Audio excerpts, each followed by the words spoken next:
Hello, everyone. Great. Thanks, Ron, and thanks, everyone, for the opportunity.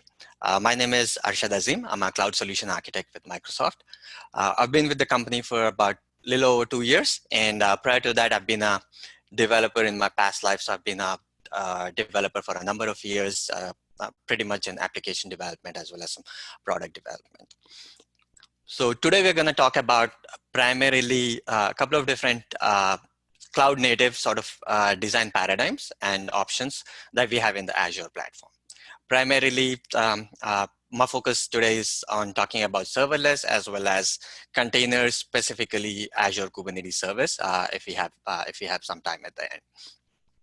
So getting into it, right? So let's talk a little bit about the evolution of different application platforms before we kind of get into what serverless is. So typically, over the years, we have been pretty much developing applications on premises, right? Bare metal, just an application running on like a Windows or a Linux server, being accessed by different processes and stuff. Then came an improvement in the IaaS world, right? So primarily, we have applications running in the cloud this time, but primarily on virtual machines in the cloud. So from where the shift, like we are seeing a gradual transition from a completely server based to a virtual machine based to a now in the IaaS world a cloud based virtual machine sort of an environment to run applications. Right, so even in the IaaS world, so yeah, the cloud platform provides you the virtual machines, but from a customer operational centric perspective, we still have to manage them. We have to take care of the updates, patch management, and all the operational overhead that goes along with it. So that's where PaaS comes into effect, right? So from a PaaS, platform as a service, primarily does the management of the overall underlying platform and the overall underlying infrastructure for us. So what really that means is that this time developers and engineers primarily, they need to still choose what sort of infrastructure they need to run their applications on. Say it's a Java.NET application, they need to choose what sort of server, how much of compute, memory, storage, etc. that they would need, what are the other different infrastructure components that go along with it, and stuff like that.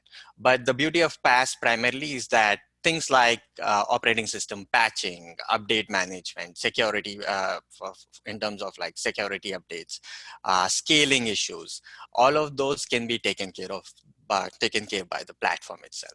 So that's how we kind of shifted a little bit towards the right from the slide deck perspective, as well as from an evolution perspective. Right, so now even within the PaaS model, even though the platform takes care of basically the updates and managing the underlying infrastructure, engineers still need to choose what sort of infrastructure they want. They need to provide the scaling requirements as to how their application and infrastructure should scale in terms of load, right? Say a 70% CPU, you probably would provide scaling rules saying if there is a 70% utilization of the CPU, then scale my application by N or by X, right? So that's where where we stand with PaaS. Now, from an evolution perspective, the next thing in the evolutionary model is serverless. So the benefit that serverless provides when compared to PaaS is like when in the IaaS model, we basically maintain all of our virtual machines and infrastructure. In the PaaS model, we do not maintain our infrastructure or virtual machines specifically, but we do have a say. We do need to choose what we need. Whereas in a serverless model, we do not have to worry about any underlying infrastructure at all, by which I mean you do not have to choose like what sort of compute memory RAM or what sort of behind the scenes, what sort of VMs and infrastructure your application would be needing or running on. All we would care from a development perspective is developers would just send code or send their binaries to the platform. The platform takes care of pretty much running the application. The platform takes care of basically provisioning the servers for you, running the application for you. And when it's not needed, or if the application is not being accessed for an extended period of time, it also sorts of say sleeps or retires that application for other, say for other application. It sort of retires that infrastructure, and whenever the application is being used again, it spins up that infrastructure for your application to be ready and available. So any questions or comments in the chat window, or any questions on like what serverless really means, or in terms of this evolutionary platform? Okay, I'll take that as a no. So now what are the serverless options in Azure? We have several. I've just, and then we have a mix of several different mix and match options as well. But at a broad level, we have functions, logic apps, and event grid. Right? Azure Functions is primarily follows the Lambda architecture. So it's a serverless way of running basically programs and applications. Logic Apps is a workflow system. So Azure as a platform provides a workflow integration service for you to basically develop applications and integrate various other workflow components. Like for example, you want to integrate your application or build a workflow around SharePoint, build a workflow around Salesforce or any other third parties or lots of other third parties, then we have about 200 plus connectors that you could use to kind of integrate with those third party and external systems. And then we have Event Grid, which is basically a cloud native event. It follows the event driven design paradigms, and it's a cloud native event platform wherein it's pretty much like a publisher subscriber model wherein multiple publishers can send their events, and then Event Grid basically kind of subscribes to them, and Event Grid basically assimilates them and then pushes out to different subscribers. Here for today's discussion, I'm going to focus primarily on functions. And then, as I said, we'll also look at Azure Kubernetes Service.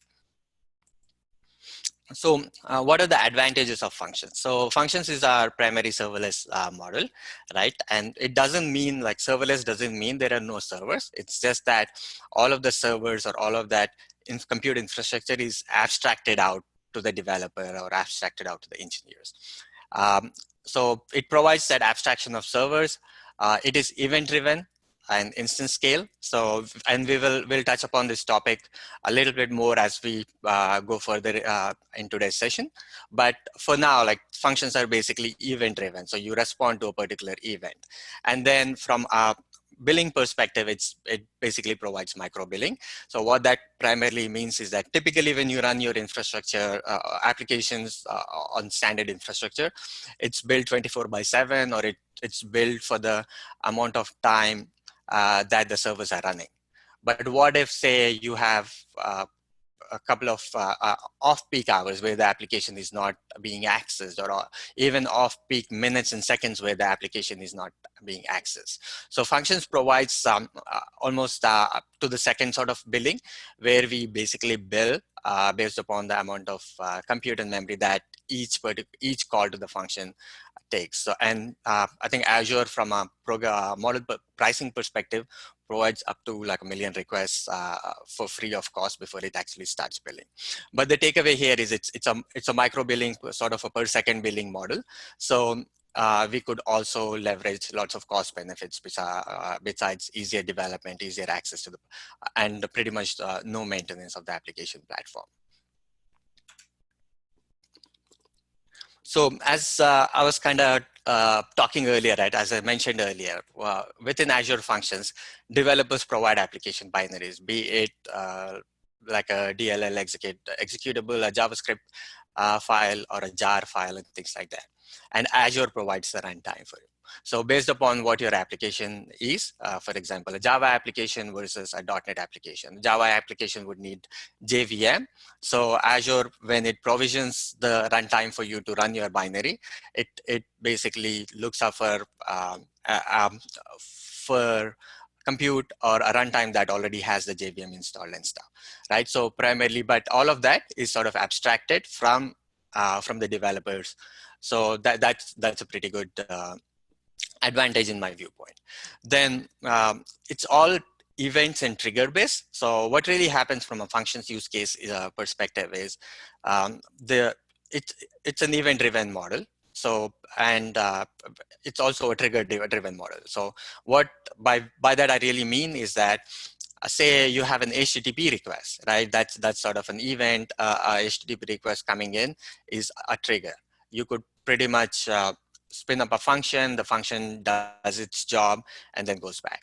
Similarly, if you are listening to certain events on your database, like a file update, for a file update on a file server, or a record update on your database, yeah, on your databases, right? So, and if you want to do something, right? If say from a use case perspective, right, a record gets inserted into the database, you want to process that record, and just that one record, then you could have basically a function listening to your database for that insert or update operation.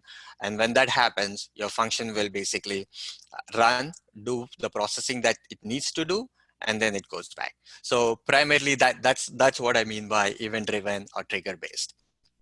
And then functions provides bindings. So it provides, and the way functions work is by means of sort of bindings, which is basically sort of an abstraction around plumbing and management code. For example, let's take an example of a Cosmos DB database, and say a record gets updated in there. You have to process something, right? So typically, if we are not using functions, or typically the process is that you would have open, from a developer perspective, you would open a connection.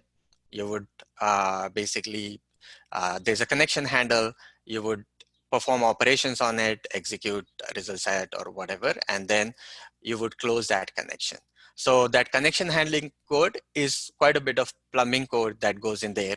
You will also have to kind of worry about managing and maintaining those connections, make sure those connections are closed out so that there are no memory leaks and things like that. So bindings kind of help us abstract that a little bit by providing, by means of providing certain abstractions. And what are those abstractions? We'll see in an example further down. But the bindings are basically of two types, right? Primarily input bindings, right? What sort of data and what we're listening to, and from an execution standpoint, and what are the output bindings, right? If our function is writing it to a different resource, like say you read a file, you process it, you write it to a database, then the database in this case would be sort of our output. So in here, this is an example of a C# Cosmos DB binding, right? So if you look at the ones that are highlighted in here, we have like a queue trigger that is listening for a message to be posted onto a queue. And whenever the message gets posted, this particular run method gets executed. And then I'm writing that message to a document DB database. So in here, all I'm basically, if these were not here, if these bindings were not here, then typically we would write document DB connection code to connect to the document DB database and process or update those records. So it does provide some nice little programming sort of utilities or abstractions to make the job easier. So this we have pretty much talked about, but yeah, when should you consider functions? You should consider functions whenever you want to take an action based on an event. And events are, as we discussed, right? It could be lots of different events. A scheduler is an event. Like if you want to run a scheduled job, every 5 minutes, you could create a scheduled function to trigger and do that processing. HTTP requests are events, Cosmos DB, blob storage, file storage. So we have lots of different events that the function can listen to, and then the function can process and write to.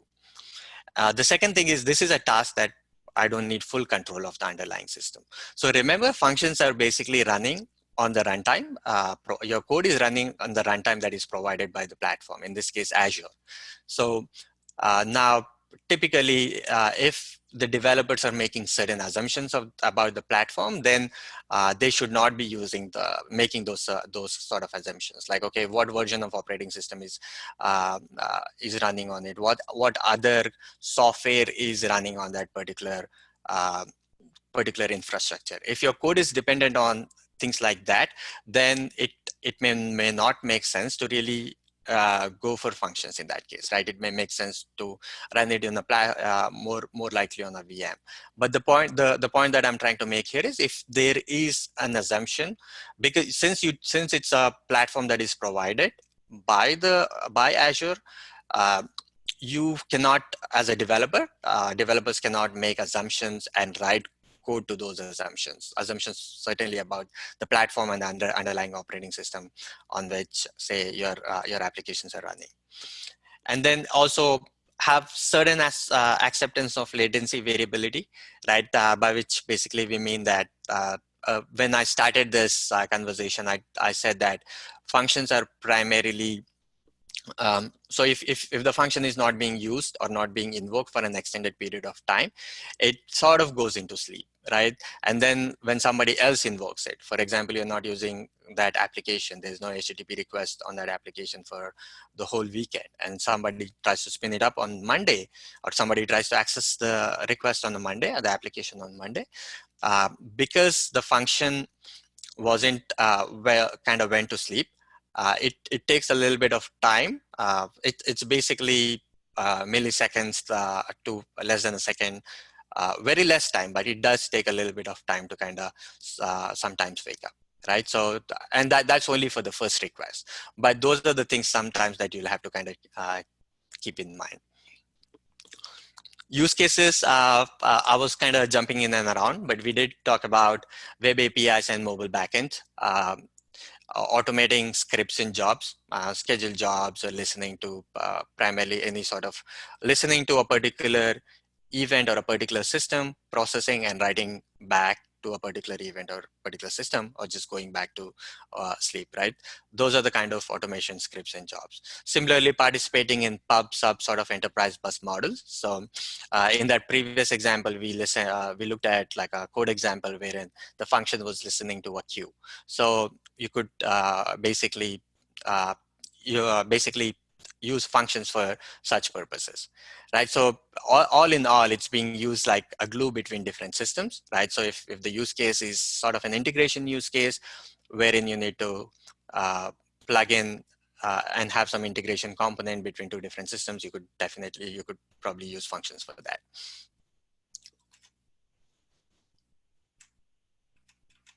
Here are a couple more examples in terms of like infographic sort of examples and how functions are being used.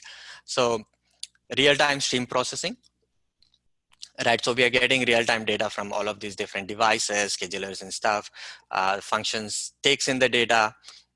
In this particular example, we are transforming it into a structured data and writing it into a Cosmos DB database. Similarly, timer-based processing. So in this case, as I mentioned earlier, our schedule job runs every 15 minutes.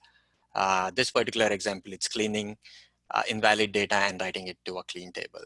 Similarly, mobile backends, somebody took a photo, invokes a webhook or an API, and the function takes the picture, stores in a blob storage, maybe scales the images, right? So this I know for sure is like one of the real world use cases that customers are using for to scale images and stuff. And similarly, real-time bot messaging. So chat messages, somebody message sent to a chatbot, the chatbot listens to it and you need to act upon it. So the function would handle that request or a message in the chatbot, sends a response back. So primarily so functions could pretty much be used in lots of integration scenarios and lots of places where typical Lambda architectures can be used. Right, so one other thing with functions is primarily we will kind of talk about some of the design paradigms or design patterns to write functions.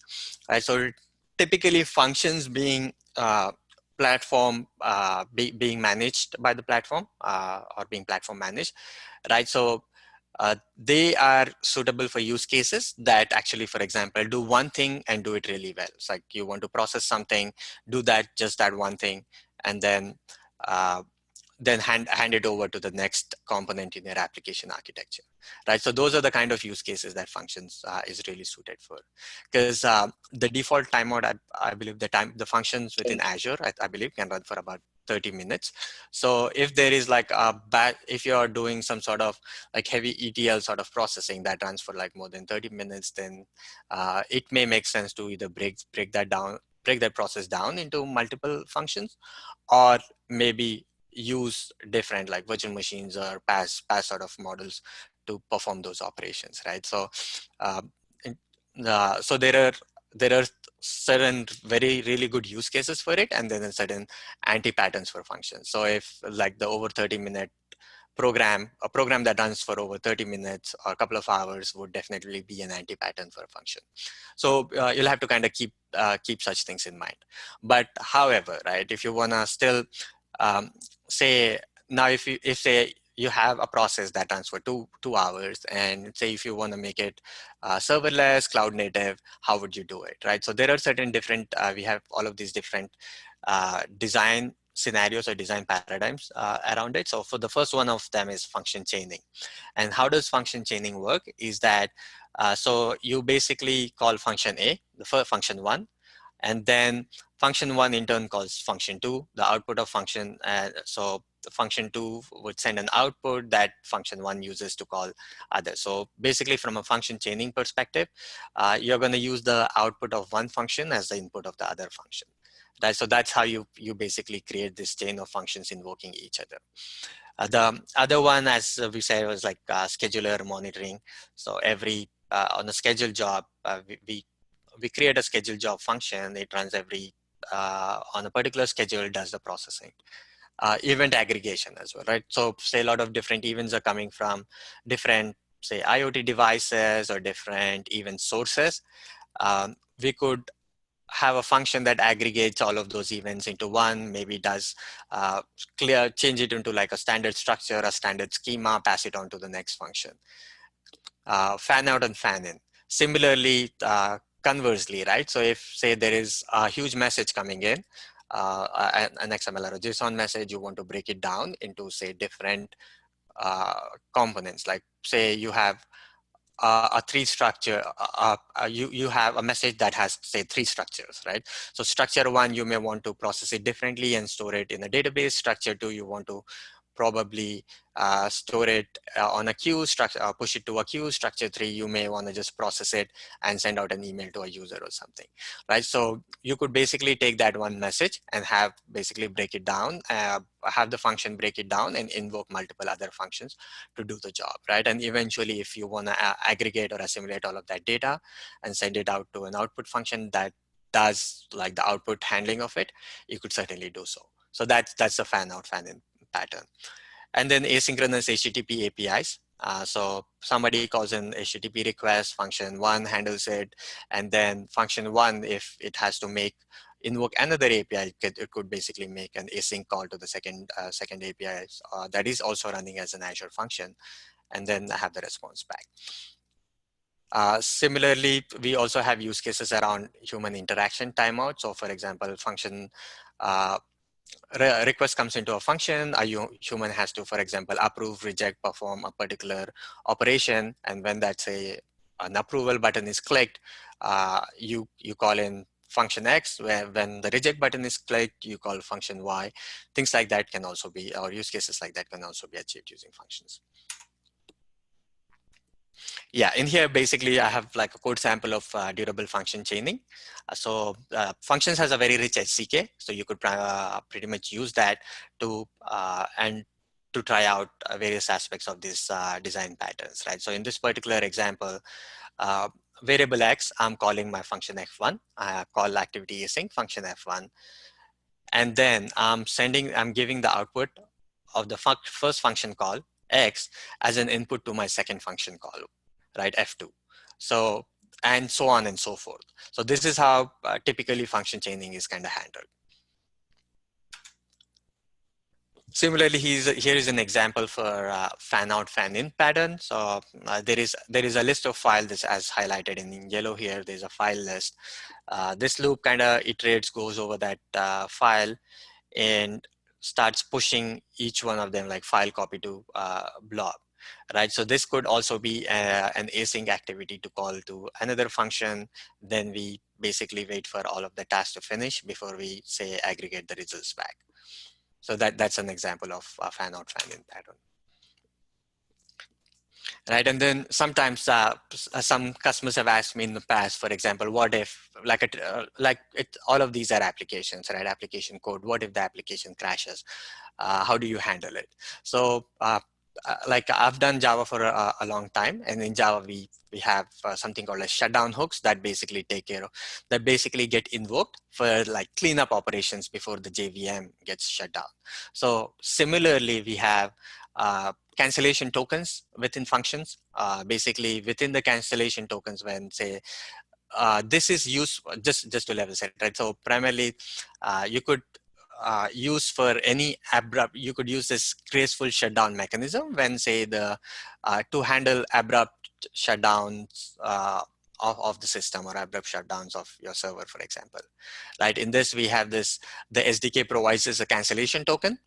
You could basically query on that cancellation token, check for say a cancellation requested, and then handle your say shutdown logic in there, right? So the shutdown logic could be like, okay, persist whatever I have in memory to a database, or clean up my operations, or restart my transaction, or anything could go in based upon the application logic or code.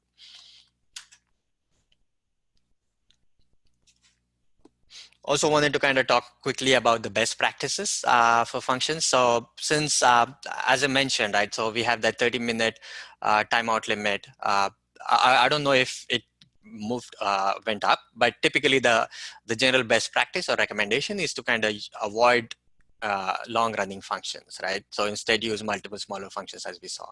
The other thing is don't bundle too many dependencies together, by which what this really means is that, for example, we have an application that's referencing a lot of libraries, has lot of other dependencies.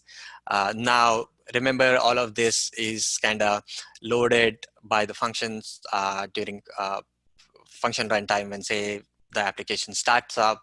So bundling too many dependencies may increase that application load time. So that's one thing, and it also may consume, it would also probably consume a little bit more memory than a little bit more memory on the function side, or on the underlying infrastructure itself. So the idea is to not have too many dependencies. So have bundle less dependencies. The others are primarily normal programming principles, I would say. So typically use, for example, stateless clients or static objects. Make sure you clean your connection objects if they are being referenced in your application code. Use durable functions, use asynchronous patterns, and also know your limits and configure behavior, right? So in host.json file within Azure Functions, so we can basically configure settings. So primarily make use of that host.json file for configuration files. And then how would you monitor functions? Right, so we have lots of monitoring tools out there. Azure has Application Insights, which is our cloud native application monitoring tool.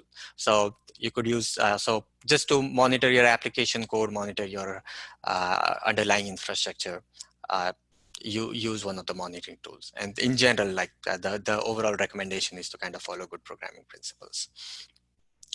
I know we kind of, I think I'm sort of running out of time, so I just wanted to quickly go to the portal and basically show an example of how you create functions, or what are the different ways in which you could primarily create a function. Hey, Arshad. Yes, Ron.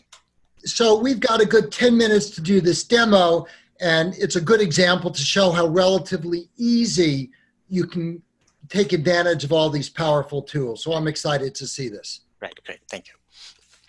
So primarily, if you haven't seen an Azure portal before, this is our Azure portal, our management console, from where we can primarily create resources within Azure. Now, is this the only way in which you can create resources in Azure? Absolutely not, right? So we have various other mechanisms. We can create resources in Azure, obviously through automation. So we have a CLI in Azure, we have PowerShell, Hey, options. Rashad, sorry to interrupt, but I can only see these slides. I'm not seeing the screen you're showing. Okay, sorry. So let me stop sharing and try to share again, Ron. I'll share my desktop.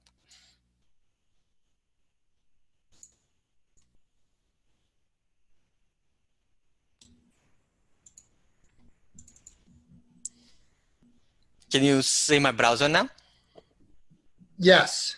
Okay. Yes. With create a resource, home, dashboard, etc. Exactly, right. So guys, sorry about that. And thanks, Ron, for letting me know. Yeah, this is the Azure portal from which we primarily can create Azure resources. So for creation of a function is really straightforward. We create a resource. In here, you can look for, search for functions. Some of the popular ones are already listed here. So we'll create a function app. So function app is primarily like a container for Azure functions. So in here, say, and the idea is you could basically have a bunch of independent functions that are all part of like a function app. So already we basically put all of our resources into a resource group from a segregation perspective. Think of resource group as a directory in Azure, right? And we could give a function name. From a published perspective, you can run your code within Azure Functions, as well as you can run your containers within Azure Functions, right? So you basically run a send your container image, and then Azure Functions runs it as a container for you. And then from a code perspective, you select the runtime stacks. Following are the ones that are supported. Node.js primarily also supports like JavaScript and others. So you can primarily pretty much select anything you want. So I'll select, for example, .NET Core. There are certain versions that are supported. In this case, we are supporting .NET Core 3.1. So from an operationalization perspective, you should also keep in mind like what sort of versions are being supported by the serverless platform and what version your application is using and things like that. Function needs a storage account primarily because it saves the code. So the application code that you're giving the platform or asking the platform to run is stored in a storage account. So you give a storage account, you select the operating system. Functions run in multiple different plans. So let's use the consumption plan. Consumption plan is the one that gives you the microsecond billing. Then for greater workloads, there's also like if for dedicated workloads, you can also have a dedicated infrastructure for functions, and that's what App Service Plan does. And Premium is sort of a hybrid between the two.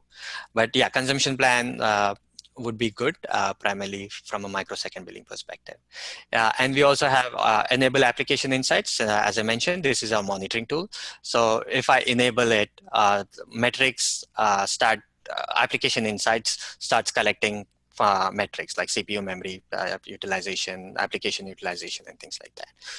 So I'll give it no so that we can create a function really quickly. Just click on review and create. So it does take like a minute or two to create a function app. So meanwhile, I'll just go to a function app that I already had created.